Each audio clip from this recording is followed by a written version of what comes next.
Hello, welcome to my channel. ഞാനിന്ന് ഞങ്ങളുടെ ഓണവിശേഷങ്ങളാണ് പറയാൻ പോകുന്നത്. ഉത്രാട രാത്രി ഞങ്ങൾ കാ പൊളിച്ച് വറക്കാനായിട്ട് അത് രണ്ട് ഉപ്പേരി, അതായത് ശർക്കര ഉപ്പേരി വെള്ളുപ്പേരിക്കുമായിട്ട് എടുക്കുവാണ്.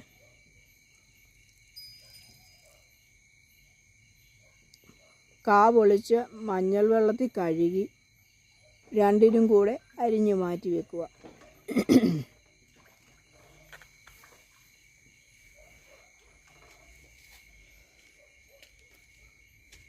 രണ്ട് രീതിയിൽ അരിയുകയാണ്. ഇത് ഉപ്പേരിക്കും ഇഡ്ഡലി കുട്ടകത്തിൽ ശർക്കര ഉപ്പേരിക്കും അരിയും രണ്ടും അരിഞ്ഞ് വറുത്തെടുക്കും. ഞങ്ങൾ ആറന്മുള ഉത്രട്ടാതി വള്ളംകളി കഴിഞ്ഞ ശേഷമാണ് ഞങ്ങളുടെ ഓണം അവസാനിക്കുന്നത്. ഞങ്ങൾ അതിനോട് അടുത്ത് പ്രദേശത്ത് താമസിക്കുന്ന ആൾക്കാരാണ്.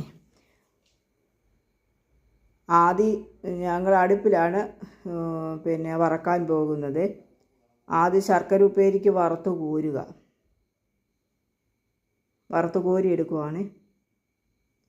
മറ്റേ ഉപ്പേരി, സാധാ ഉപ്പേരി വറക്കുന്നതിനെക്കാട്ടിൽ സ്വല്പം കൂടെ മൂപ്പ് ഈ ഉപ്പേരിക്ക് വേണം. അല്ലെങ്കിൽ ഇത് നമ്മൾ ശർക്കരയ്ക്കകത്ത് ഇടുമ്പോൾ ഇതങ്ങ് ഇത്തിരി ഇളതായി പോകും. ഇത് സാധാ ഉപ്പേരിയാണ് വറക്കുന്നത്. നല്ല സ്വർണ്ണവർണ്ണ നിറത്തിൽ നമുക്കിത് വറുത്തെടുക്കാൻ പറ്റും. നമ്മൾ ശ്രദ്ധിക്കണമെന്ന് മാത്രമേ ഉള്ളൂ. അല്പം നമ്മൾ മൂപ്പ് കൂടിപ്പോയത് ഒരു കറുത്ത നിറമായി തീരും. അതുകൊണ്ട് നമ്മളത് ശ്രദ്ധിച്ച് അത് കോരണം.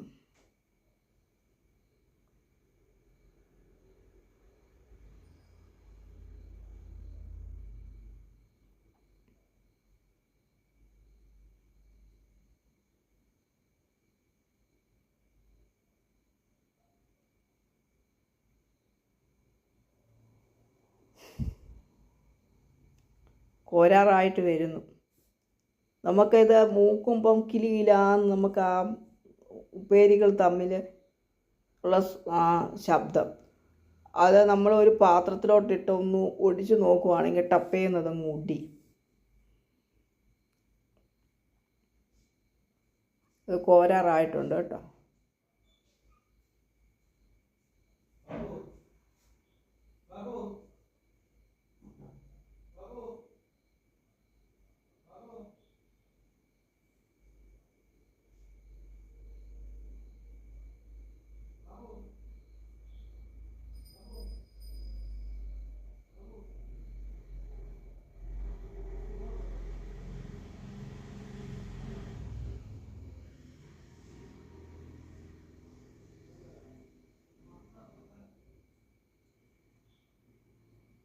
ഉപ്പേരി കോരി ശർക്കര പുരട്ടി മാറ്റി വെച്ചു.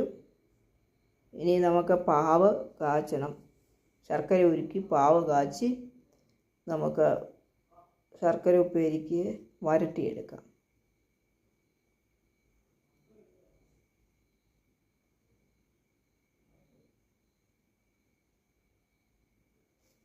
ശർക്കര ഉപ്പേരി വെള്ളുപ്പേരിയും കൂടെ വറുത്ത് വെച്ചേക്കുന്നതാണ്.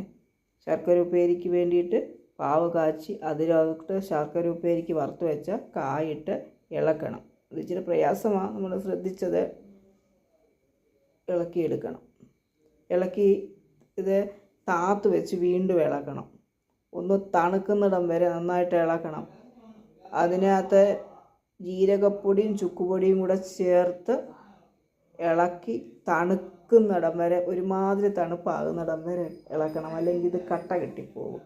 അതുപോലെ ആറിയ ശേഷം മാത്രമേ മണ്ടയിലെ പാത്രങ്ങൾ വെച്ച് അടയ്ക്കാവൂ. അല്ലെങ്കിൽ വേറെ പാത്രങ്ങളിൽ കോരി നമ്മൾ വെക്കാവൂ. ഇതെല്ലാവർക്കും അറിയാവുന്ന കാര്യമായതുകൊണ്ടാണ് ഞാനിത് ഡീറ്റെയിൽ ആയിട്ടൊന്നും വീഡിയോ ചെയ്യാൻ. ഇത് ഞങ്ങളുടെ ഓണത്തെക്കുറിച്ച് ഞാൻ പറഞ്ഞതാണ്.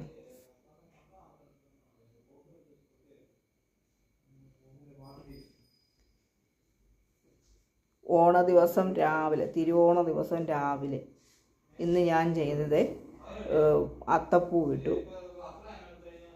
അത്തപ്പൂ ഇടാൻ ഞാൻ കാട്ടിൽ നിന്നുള്ള പൂക്കളാണ് പറിച്ചെടുത്തത്. കാട്ടിലെ പൂക്കളെന്ന് പറഞ്ഞാൽ പെരിങ്ങല പൂവും കാക്കപ്പൂവും പിന്നെ മുക്കൂറ്റി, മഞ്ഞപ്പൂ, ഞങ്ങളുടെ മുറ്റത്ത് 5-6 ഇത് തെറ്റിപ്പൂവും മഞ്ഞ കോളാമ്പിപ്പൂവും ഒക്കെ ഉണ്ടായിരുന്നു. അതെല്ലാം പറിച്ചെടുത്ത് ഞാൻ അത്തപ്പൂ ഇട്ടു.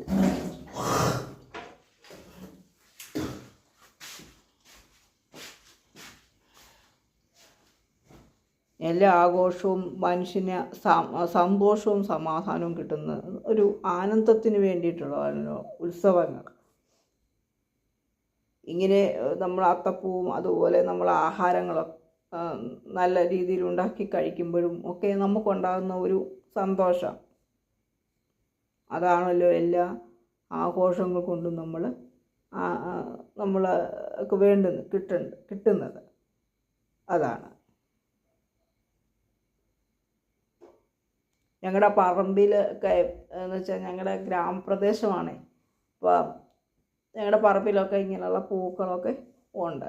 പിന്നെ ഈ വയലിൻ്റെ ഇറമ്പിലൊക്കെ കാക്കപ്പൂവും ഇതൊക്കെ ഉണ്ടാവും. പെരിങ്ങലും മുക്കൂറ്റിയൊക്കെ അതുപോലെ തുമ്പ സദ്യ ഉണ്ടാക്കി ഞങ്ങളത് വിളക്കിന് വിളമ്പി ഹാപ്പി